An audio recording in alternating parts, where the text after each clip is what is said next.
RGV నోటీసులకి స్పందించకుండా తప్పించుకుని తిరుగుతున్నారు. ఆయన ఒక్కళ్ళే గారు, మిగతా చాలా మంది కూడా విచారణకు రమ్మంటే రాకుండా తప్పించుకుని తిరుగుతున్నారని చెప్తున్నారు. పోలీసులు ఆ విధంగా వాళ్ళు పట్టుకోలేకపోతున్నారా, లేకపోతే ఏంటి అసలు? అంటే చిత్తశుద్ధి లేదా పోలీసులు వాళ్ళకి అరెస్ట్ చేయడానికి కానీ వాళ్ళు పట్టుకోవడానికి కానీ, లేదంటే వాళ్ళకి తిరుగుతున్నారా? ఏంటి సార్ అది?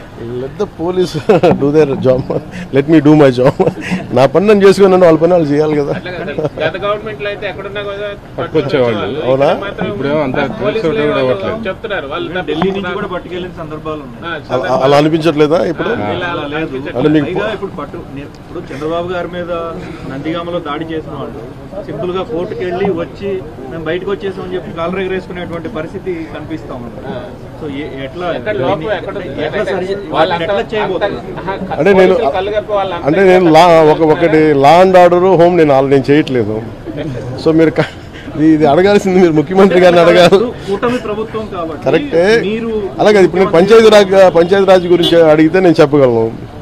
కొన్ని ఇది మా ఇంటర్నల్గా ఏం జరుగుతుందో ఒకసారి మీరు చెప్పినవన్నీ ఖచ్చితంగా నేనే దాన్ని తప్పించుకోవట్లేదు కదా, కానీ ఒక మాట చెప్పేటప్పుడు కొంచెం బాధ్యతగా చెప్పాలి. సో మీరు మా మీడియా మిత్రులు అడిగారు ఢిల్లీలో, ఇవన్నీ నేను ముఖ్యమంత్రి గారి దృష్టికిను హోంమంత్రి గారి దృష్టికి తీసుకెళ్తాను. ఏం చెప్పంటారు చెప్పండి, మీ మాటకు నేను తీసుకెళ్తానని.